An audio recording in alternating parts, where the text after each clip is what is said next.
Hola, bienvenidos a la microclase motivadora de la asignatura Innovación e Investigación en la Didáctica de las Ciencias Experimentales que lleva por nombre el efecto Doppler.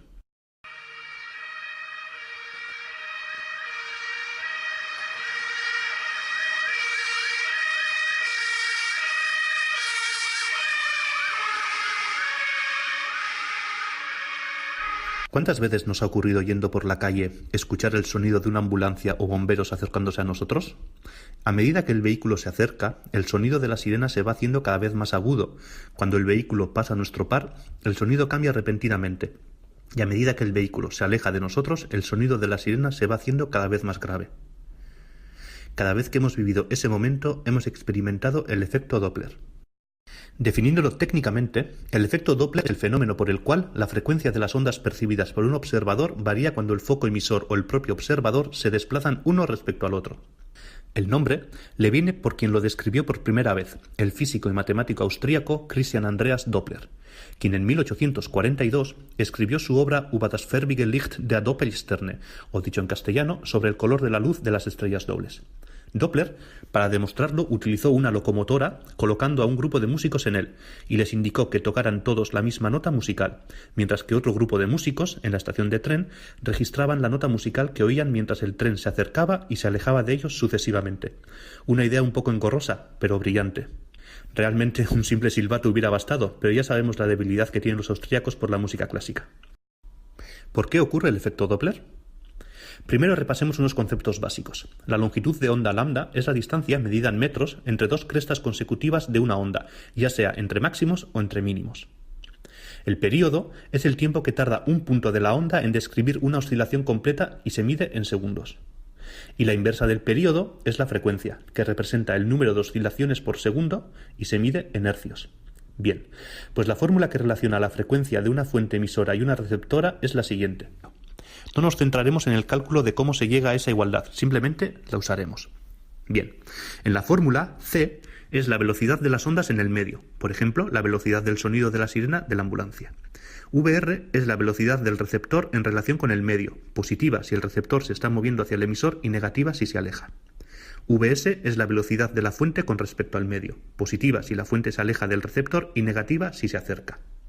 Para empezar, podemos sacar la primera conclusión, y es que la frecuencia aumenta cuando fuente y observador se acercan entre sí, y se reduce cuando se alejan. Si el emisor o el receptor están quietos, tendríamos las siguientes igualdades. Y si ambos están quietos, la frecuencia emitida es igual a la observada.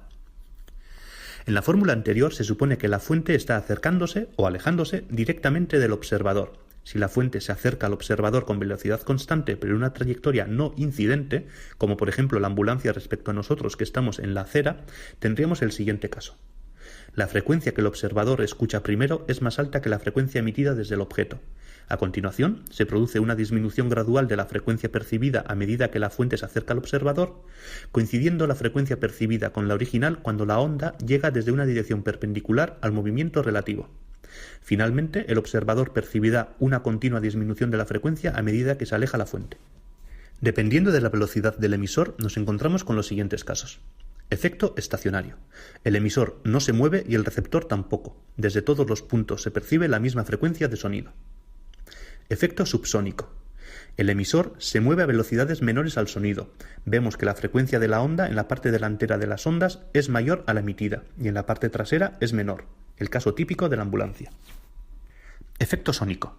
Si el emisor se mueve a la misma velocidad que el sonido, no escucharíamos nada hasta que éste llega a nosotros, y tras ello escucharíamos un estruendo que sería escuchar todas las ondas emitidas hasta entonces al unísono. Esto se conoce como romper la barrera del sonido. Efecto supersónico. El emisor viaja más rápido que el sonido y por lo tanto veremos pasar al emisor y después escucharemos el sonido de frecuencia mayor a la frecuencia real emitida. ¿Sabéis cuándo vivimos este caso? Pues cada vez que vemos un rayo y al de unos segundos escuchamos el trueno. En ese caso, la luz, al ser supersónica, ocurre que vemos el rayo antes de escucharlo y entonces lo hacemos con una frecuencia de sonido mayor a la emitida realmente. ¿Qué aplicaciones podemos darle al efecto Doppler? En medicina, por ejemplo, la técnica de Doppler se usa en un aparato que emite ultrasonidos, sonidos cuya frecuencia es superior a los 20.000 Hz. Cuando se sitúa un objeto frente al aparato, los ultrasonidos chocan contra la estructura objeto de estudio y regresan al aparato, donde un ordenador los interpreta y transforma cada ultrasonido en un punto luminoso. Esta operación repetida millones de veces da lugar a millones de puntos luminosos que en conjunto forman una imagen. El efecto Doppler también sirve en medicina para calcular la velocidad a la que discurre la sangre dentro de nuestro cuerpo. En astronomía, el efecto Doppler aplicado a la luz es de gran utilidad. Gracias a ello podemos descubrir nuevos planetas y además podemos medir a qué velocidad se distancian las galaxias de nosotros, así también como su velocidad de giro. Puesto que la luz azul tiene una frecuencia mayor que la luz roja, una estrella que se acerca muestra un corrimiento en su espectro hacia el azul y una que se aleja muestra un corrimiento hacia el rojo. En 1920, cuando los astrónomos empezaron a examinar los espectros de las estrellas de diferentes galaxias, descubrieron algo bastante sorprendente. Todas las estrellas mostraban un corrimiento hacia el rojo, es decir, todas las estrellas se están alejando de nosotros. O dicho de otra forma, el universo se está expandiendo. El radar. Sí, cuando el radar nos caza a velocidades no adecuadas, está calculando nuestra velocidad de movimiento usando el efecto Doppler, siendo en este un caso de emisor estacionario. Espero que a partir de ahora, cuando oigáis una ambulancia acercarse y alejarse de vosotros, lo experimentéis de una forma diferente, así como cuando veáis una ecografía, leáis una noticia de astronomía o os cace el radar en la autopista. Muchísimas gracias por vuestra atención.